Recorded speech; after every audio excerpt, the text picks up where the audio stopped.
오순절 안에 예루살렘으로 돌아가기 위해서는 밀레도에 도착했던 바울의 일행은 도무지 에베소까지 갈 수가 없어서 에베소 교회의 리더들인 장로들을 이 밀레도까지 불러들여서 마지막 권면을 하는 것이 오늘 말씀입니다.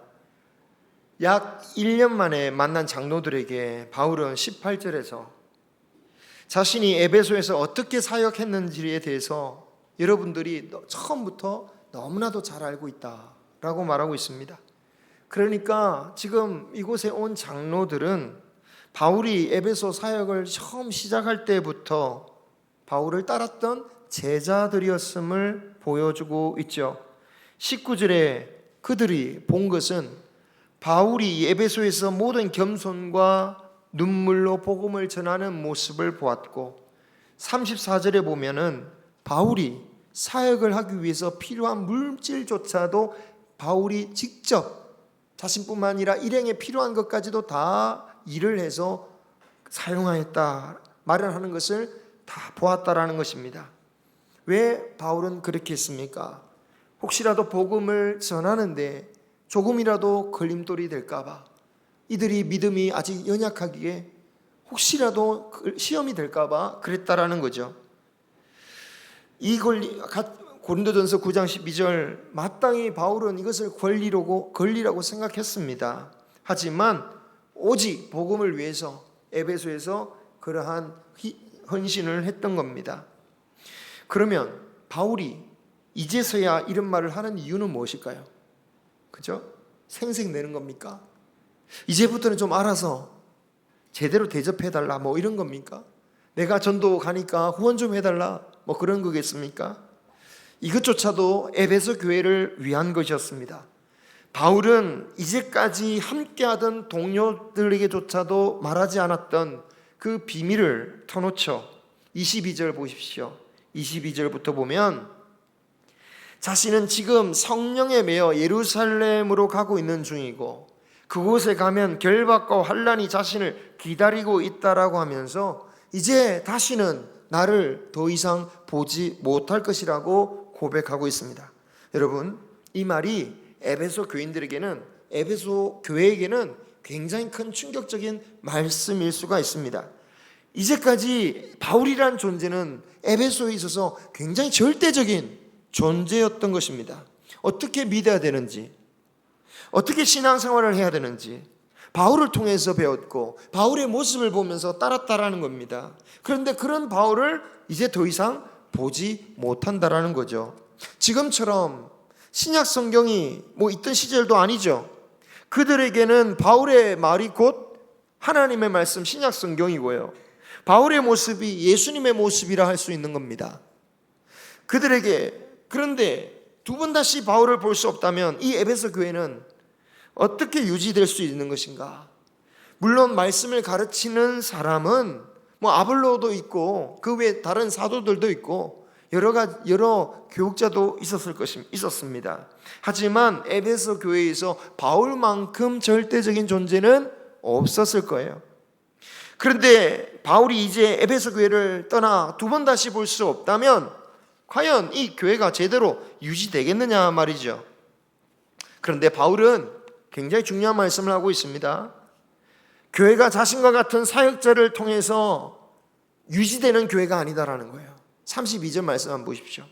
자, 32절 여러분의 성경을 보고 같이 읽겠습니다. 시작. 지금 내가 여러분을 주와 및 그 은혜의 말씀에 부탁하노니 그 말씀이 여러분을 능히 든든히 세우사 거룩하게 하심을 입은 모든 자 가운데 기업이 있게 하시리라. 아멘. 지금 바울이 교회를 누구에게 부탁하고 있습니까? 말씀에게 부탁하고 있죠. 말씀에게. 교회를 든든히 세우는 존재는 말씀이라는 겁니다. 내가 아니라는 거예요. 자신이 가르쳤던 그런 하나님의 말씀, 그 말씀의 능력으로 교회가 서는 것이다 라고 말한 거죠. 물론 말씀도 결국 사역자가 하는 거니까 교회로서는 저와 같은 말씀을 전하는 목회자의 역량이 가장 크겠죠. 만약에 목회자의 영향이 크지 않다, 말씀을 전하는 목사의 영향이 크지 않다, 그것도 문제일 겁니다. 그런 목사로부터 전해지는 말씀조차도 성도들에게 사실 큰 영향을 주지 못할 수 있기 때문이죠. 여러분, 축구 감독인데 선수들 경기에 그 축구 감독의 말이 전혀 영향을 미치지 않으면 어떤 결과가 나는지 우리 잘 아시죠? 그죠? 요즘 같은 시기에 딱 이해되기 쉽지 않습니까? 망하는 겁니다. 그런데 저는 이 고용된 선장에 더 가까운 것 같아요. 우리 목사란 직업이, 이 직분이. 목사는 배의 주인이신 하나님의 뜻을 부여받고 그 주인 대신, 배의 주인 대신 하나님을 따라 운행해야 할 책임이 있는 것이 책임이 있는 선장이라고 할 수 있습니다. 주인이 배를 만들 때는 분명히 한 용도와 목적이 있을 겁니다. 이 배를 가지고 물건을 나를 화물용으로 만든 것인지, 아니면 손님을 태워서 운행하는 그런 유람선이나 또는 그 운반용, 그런 운송용으로 만든 것인지, 아니면 전쟁에 쓸 전투용으로 만들 것인지, 그 배를 만든 선주의 뜻에 따라서 배를 만들고, 그리고 선장도 그의 뜻에 맞는 선장을 고용하게 되겠죠. 그렇게 고용된 선장은 누구 뜻에 따라서 배를 움직여야 되겠습니까? 그 선주의 뜻을 따라서 배를 운행해야 할 책임이 있는 거죠. 그러면 이 교회라는 배, 이 교회라는 배를 과연 향한 하나님의 뜻은 어디에 있느냐 말이죠. 그것은 바로 말씀에 있는 것입니다. 그러므로 고용된 목사는요, 교회를 세우신 목적과 방향이 담긴 이 말씀을 나침반으로 삼아서 제대로 이끌어가는 가야 할 책임과 사명이 있는 것이죠. 그보다 더 중요한 사명은 없는 것입니다. 그 사명이 어찌 보면 그 사명만으로도 충분한 것이고, 그 사명 외에는 사실은 다 부수적인 거죠. 그런데 이렇게 교회가 목사가 전하는 말씀을 의지하여 움직여야 한다라는 것과 교회의 운명이 목사에 의존한다라는 것은 결코 동일한 의미가 아니다라는 거예요. 목사를 통해서 전하는 말씀에 의지하여서 교회가 움직이는 것과, 그리고 그 목사에 의해서 교회의 운명이 좌우되는 것, 그건 동일한 의미가 아닙니다. 어떤 교회에서 있었던 일입니다. 오래된 교회당 재건축을 위해서 은행에 대출 신청을 했다고 해요. 대형 교회니까 당연히 쉽게 대출 받을 거라고 생각했다고 합니다. 그런데 대출 거래를 하기 위해서 사전 조사를 했던 은행 두 곳에서 연거푸 대출을 거부하더라는 거예요. 부족합니다. 왜 그러냐? 그들이 교회에 와서 조사를 해보니까 성도들에게 물었다고 해요. 과연 이 교회를 다니는 이유가 뭐냐? 교회 이곳에 있는 이유가 뭐냐? 라고 했더니 하나같이 말하는 거예요. 목사님 때문이라고. 목사님 너무 은혜스러워서, 목사님이 너무 훌륭해서, 이 목사님 때문에 다닌다라는 거예요. 은행 측에서 이걸 조사하다 보니까 의문이 드는 거예요. 이거 혹시 이 목사님이 안 계시면 다른 교회로 가거나 병이 걸리거나 은퇴를 하시거나 아니면 어찌 알지 못하는 이유로 그만두시게 되면 과연 이 교회가 이 정도의 대출을 상환할 수 있는 능력이 있을까? 가만히 보니까 아니더라는 거예요. 담임 목사님이 그 얘기를 듣고 아주 크게 깨달은 바가 있었다고 합니다. 사실 목사로서는요, 성도님들이 목사님 덕분에 제가 교회를 다녀요, 목사님 막 그러면요, 목사님 기분이 좋아지잖아요, 그죠?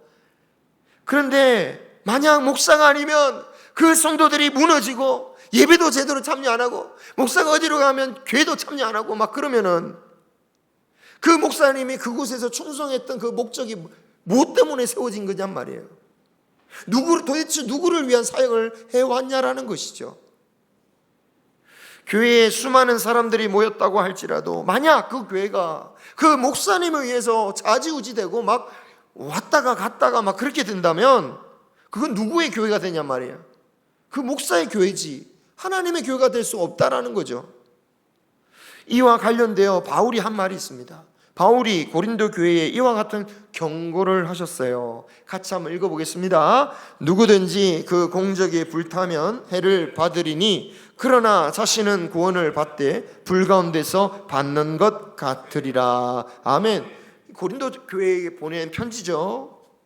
1년 6개월에 걸쳐서 생명을 다해 복음을 전했던 고린도 교회입니다. 그런데 자신이 지금 그 교인들이 바울이 떠난 이후에 어떤 일이 벌어집니까? 자기가 은혜 받은 사역자별로 갈라져요. 나는 바울에게 은혜 받아서 바울파, 나는 아볼로에게 은혜 받아서 아볼로파, 나는 베드로에게 은혜 받아서 베드로파, 그것도 아니고 나는 예수님께 직통으로 받아서 그리스도파. 이렇게 갈등을 일으키고 문제가 되니까 바울이 예수님이라는 반석을 사도들이 갈고 닦고 물을 주었더니 예수 그리스도가 아닌 엉뚱한 것이 그 위에 세워졌다. 그것들은 세상의 심판 때에 세상과 함께 다 불과 함께 다 불태워져 버릴 텐데, 그렇게 되면 그 믿음으로 헌신으로 자신과 같이 아볼로와 같이 헌신했던 그 사역자들은 하나님 앞에서 어떤 존재가 되느냐? 아무것도 하나님께 영광 돌릴 수 없는 정말 부끄러운 그런 존재가 될 수밖에 없다. 불타버리고 혼자 남아있는 존재와 같이 된다 라는 말씀이 이 말씀이에요.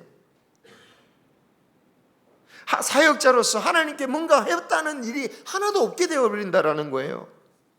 그런데 여러분, 정말 믿음으로 헌신으로 세웠던 고린도 교회가 저런 문제가 생긴다면, 하물며 의도적으로 자신을 위해서 교회를 세운다면 그 교회가 하나님께 무슨 의미가 있겠냐 말이지요. 오늘날 교회에서 목사님의 영향력은 절대적일 수밖에 없는 것 같아요. 특히 교회를 개척했다거나 교회를 크게 성장시키면 더욱 그렇습니다. 이것은 초대교회를 세운 사도 바울의 경우도 마찬가지겠죠. 하지만 바울은 결코 자신이 없으면 무너지는 교회, 언제까지나 바울에게 매달려야만 되는 교회, 그런 교회로 성도들을 양육하지 않았다라는 거예요. 오직 말씀이, 바울이 말씀을 전했으나 그 말씀이 교회를 든든하게 세울 수 있도록 그렇게 양육했다라는 거예요. 교회가 지향해야 할 바도 마찬가지입니다. 건강하게 세워진 교회라면 바울과 같은 강력한 사역자가 떠날지라도 여전히 우리는 말씀으로 주님 앞에 서 있어야 돼요. 교회가 언제까지나 특정한 한 사람의 유무에 의해서 좌우된다면 그 교회는 크든 작든 제대로 서지 못한 교회라고 할 수 있는 거죠. 성도 개인도 마찬가지입니다. 우리가 하나님이 아닌 다른 사람에 의해서, 어떤 훌륭한 사람에 의해서 좌지우지한다, 잘 믿었다가 못 믿었다 라고 한다면 내가 문제인 거예요. 내게 선앙이 제대로 하나님 앞에 서지 못하게 된다라는 거예요. 성도들이 한 인간만을 바라보면서 신앙생활을 하는 거, 하나님께서 얼마나 꺼리끼시는지를 구약의 역사를 통해서 알 수 있습니다. 하나님은 이스라엘이 눈에 보이는 인간을 왕으로 삼는 나라가 되기를 원하지 않으셨어요. 그죠? 그래서 가나안 땅에 이스라엘 백성을 들이시면서 왕 대신 누구를 세웁니까? 필요할 때마다, 세습이 아니라 필요할 때마다 그들의 필요를 채워줄 사사를 세우시죠. 사사는 왕이 아니었습니다. 비록 왕처럼 군림하려는 그런 시도를 했던 사사도 있었지만, 본래 하나님은 이스라엘 백성들이 그 인간 한 명을 바라보는 그런 신앙이 되지 않고 하나님을 왕으로 삼고 그 하나님을 바라보면서 살아가는 존재로 이스라엘 하나님 백성을 삼으셨다라는 거예요. 하지만 눈에 보이는 강력한 지도자를 원했던 이스라엘 백성들이 끈질기게 왕을 요구하니까 하나님께서 허락하실 때 어떻게 허락하십니까? 마지못해서 슬퍼하시면서 허락해 주시죠. 그러면서도 사무엘을 통하여 인간 왕을 세우는 것이 얼마나 위험할 수 있는지에 대해서 경고하셨습니다. 안타깝게도 이스라엘의 역사는 그 경고대로 흘러갔죠. 인간 왕 한 사람의 영적인 상태에 따라서 그 이스라엘 나라의 운명이 좌지우지되었습니다. 다윗과 같은 훌륭한 왕, 여호사밧과 같은 훌륭한 왕이 있을 때는 그래도 번성하고 회복하고 참으로 복을 받는 나라가 되었지만, 그렇지 않은 왕이 있을 때는 나라 전체가 그냥 흔들리는 그런 위기에 직면했던 거죠. 불행히도 인간의 타락한 죄성은 선한 왕보다는 악한 왕들을 더 많이 배출했고, 결국 이스라엘의 운명은 멸망으로 치달을 수밖에 없었던 것입니다. 그리고 그 이후에 이스라엘 왕이라고 하는 사람이 잠시 나오게 됐지만 결국 어떻게 됐습니까? 그 이후로 이스라엘 왕이 실질적으로 하나님이 인정하신 왕은 없었죠. 로마에서 지명된 헤롯과 같은 왕은 있을지라도 하나님의 인정하시는 그런 진정한 왕은 이스라엘 역사에 더 이상 존재하지 않았던 거예요. 교회 역시 마찬가지입니다. 정말 훌륭한 목사님에 의해서 교회가 부흥되는 것은 귀하고 복된 일입니다. 그러나 그 목사님 한 분에 의해서 부흥된 결과에 만족하고 머물러서는 안 됩니다. 또는 성도들이 훌륭한 목사님 덕분에 신앙생활을 잘하고 있다, 목사님 때문에 교회 온다 안 온다, 이런 어린아이와 같은 신앙에서 이제는 장성하여서 내가 그리스도의 몸의 지체가 되어서 건강하게 나의 지체로서의 역할을 충분히 감당할 수 있는 그런 신앙으로 자라야 된다라는 거예요. 그것이 바로 성숙한 신앙입니다. 만약 내 믿음으로 주님 앞에 서지 못한다면요, 그분이 없는 즉시 우리는 아무것도 아닌 게 됩니다. 기도원 가야만 은혜 받는다, 기도원이 계기가 될 수는 있어도 기도원이 전부가 될 수는 없는 거죠. 훌륭한 목사님의 설교에 감동받는 거 참으로 귀하고 복되지만 그것만으로 우리가 믿음 생활할 수 있는 게 아닙니다. 심지어 예수님 말씀을 듣고도 구원받을 수 없는 사람들이 있었잖아요. 잠시 기뻐했다가 조그만 유혹과 고난에 그냥 넘어져 버리는 거죠. 그 말씀을 받아들이고 하나님을 바라보며, 내가 하나님을 바라보며 자랄 수 있는 믿음이 되어야 된다는 겁니다. 그런데 여러분, 이 말씀이요, 이건 결국 내 믿음이란 게 내 마음 먹기에 달려있구나, 이런 뜻이 아닙니다. 우리가 해야 할 바는 그런 믿음을 주시기를 구하고 찾아야 된다라는 거예요. 내 의지로 믿을 수가 없잖아요. 하나님이 주시는 거잖아요. 다만 우리가 할 수 있는 건 무엇입니까? 그 믿음을 사모하고 구하고, 주님께서 우리에게 구하라고 하신 거, 찾으라고 하신 거, 두드리라고 하신 게 바로 이거예요. 그죠? 그러면 어떻게 하신다고요? 반드시 주신다고. 성령이 역사하신다고. 성령이 주신다고. 그죠? 그렇게 하나님의 은혜를 받은 자들은요, 그렇게 다른 이들을 또 세우도록 섬겨야 할 사명을 하나님께서 주시는 거죠. 오늘 읽은 28절에서 바울이 에베소 교회 장로들과 작별하면서 남기는 유언이 바로 이 말씀인 거죠. 자기를 위하여 또는 온 양떼를 위하여 삼가라. 자신과 성도들을 영적으로 깊이 살피고 돌보라는 명령입니다. 성령 하나님이 그들을 성도들의 감독자로 삼고 교회를 보살피게 하셨다라고 말씀하고 있죠. 여기서 성령이 말씀하셨다라는 의미는 성령님께서 이 사람 딱 지목해서 직접 말씀하신 것으로만 볼 것이 아니라고 저는 봅니다. 물론 직접 말씀하실 수도 있지만 바울이 그들의 믿음의 성장을 바라보면서 분별해서 한 말일 가능성도 충분합니다. 왜냐? 믿음이 생기고 자라고 주님의 일을 한다는 것은 결코 사람의 역사가 아니잖아요. 성령의 역사잖아요.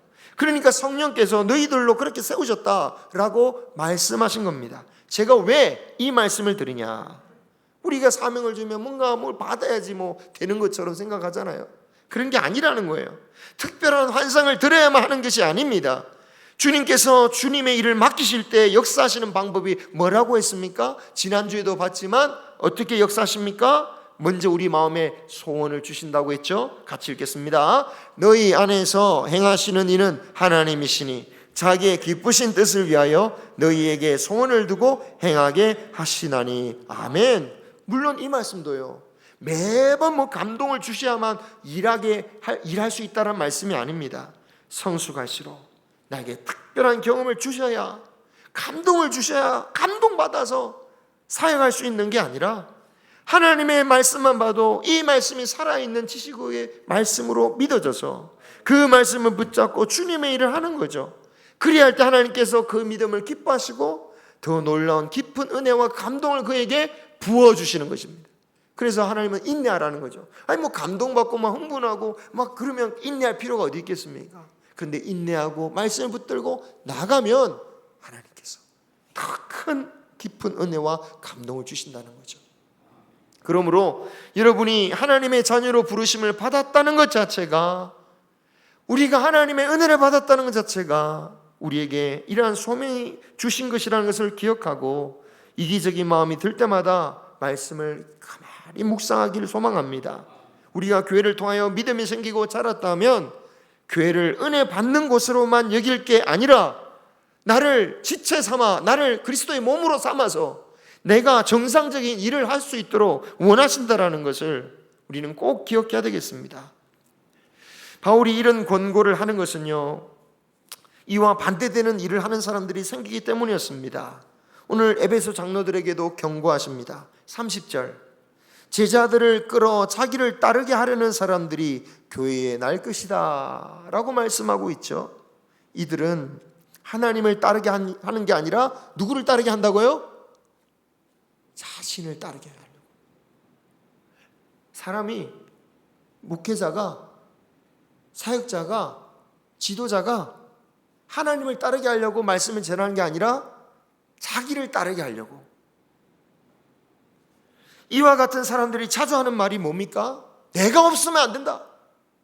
내가 없으면 안 된다라는 거예요. 자기가 없으면 안 된다. 그런 분들, 뭐 목사님만 그런 게 아니에요. 성도님들도 충분히 그런 생각할 수 있죠. 내가 없으면 잘 돌아가나 보자, 뭐 이런 생각. 저는 혹시 여러분에게 적용하면 시험 될까봐 목사에게만 적용하겠습니다. 목사가 이런 논리로 뭐도 합니까? 아니, 교회 세습도 해요. 아니, 그분의 아들이 아니면 누가 교회를 제대로 목회하겠냐고. 저는 이런 말은 29절에 나오는 사나운 이리와 같은 자들이나 주장할 법한 논리라고 봅니다. 사나운 이리는 양떼를 아끼지 않고 어떤 존재입니까? 잡아먹는 존재입니다. 즉 양떼를 목회 대상, 사랑할 영혼, 하나님의 그 교회로 세우는 것이 아니라 자신의 성공과 기득권을 유지하기 위한 도구로 이용하는 자들이라 사나운 일이라고 말하고 있는 거예요. 이 사나운 일이는 영적인 비유죠. 그런데 현실 세계에서는 사납게 보일까요? 사납게 보이면 안 따르겠죠. 이 사나운 일이가 문제는 현실 세계에서는 전혀 사납게 보이지 않는다라는 거예요. 경계를 이렇게 할 수 있는 그런 모습을 안 보여요. 그들은 오히려 반대로 굉장히 매력적으로 보일 수 있습니다. 여러분의 마음을 감동케 할 수 있어요. 여러분을 즐겁게 만들 수 있어요. 어떻게? 어그러진 말로 사용한다고 그래요. 어그러진 말. 어그러진 말. 나오죠? 어그러진 말. 예?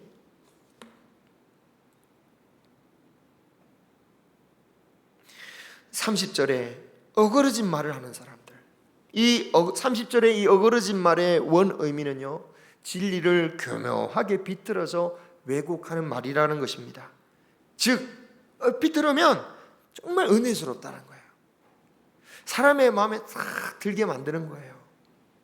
그런데 속을 들여다보면 성경을 사람의 입맛대로, 사람들의 본능을 자극하는 말로, 그래서 자신의 뜻을 이루려고 하는 그러한 교묘한 의도로 말씀을 사용하는 자라는 거예요.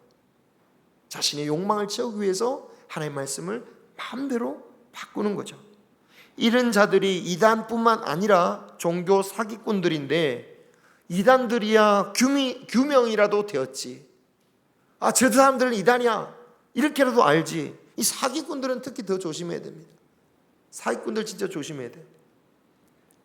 그런데 바울이 정말 충격적인 경고를 합니다. 어떤 경고를 합니까? 30절 보십시오. 30절. 이런 자들이 어디에서 나온다고요? 여러분 중에서도.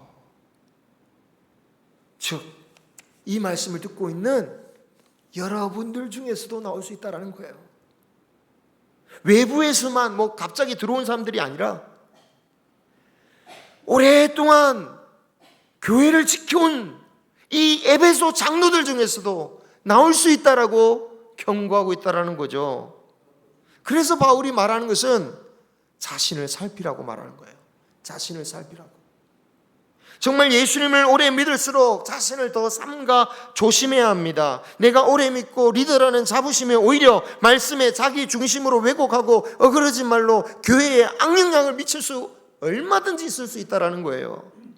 이 말씀은 단순히 목회자에게만 주어지는 말씀이 아니라 오래도록 믿었다라고 생각하는 이들, 내가 교회를 세웠고 내가 교회를 지켰다라고 생각하는 이들 가운데서도 얼마든지 있을 수 있다는 거예요. 하나님의 교회잖아요. 목회자만의 교회도 아니고 성도의 교회도 아니고 하나님의 교회잖아요. 그런데 그 주인을 얼마든지 우리는 바꿀 수 있다는 거예요. 목회자에게만 주어지는 유혹이 아니다라는 거예요.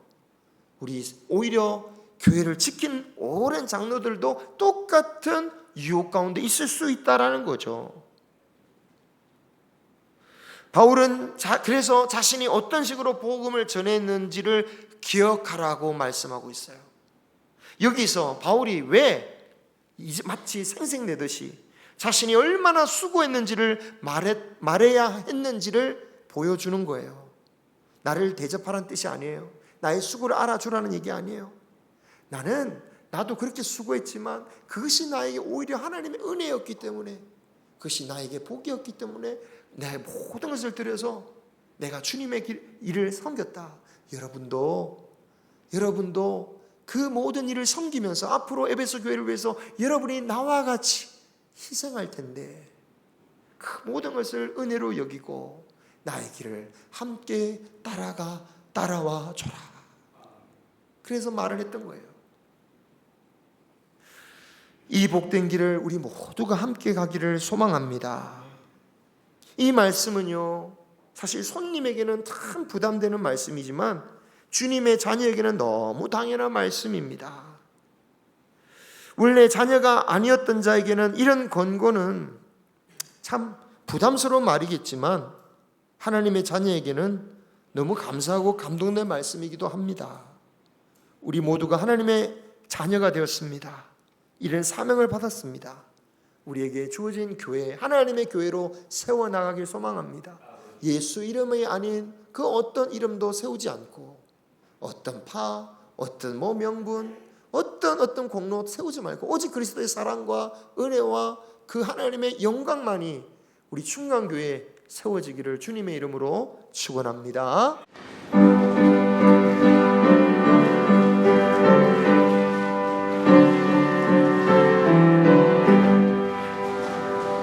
하나님 아버지 주신 책은 귀하고 그러신 말씀이세 기쁘고 반가운 말씀 중에 날 사랑 한 단만 잡고 보라 주께서 나를 사랑하니 즐겁고 즐겁도다 주께서 나를 사랑하니 나는 참 기쁘다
주께서 두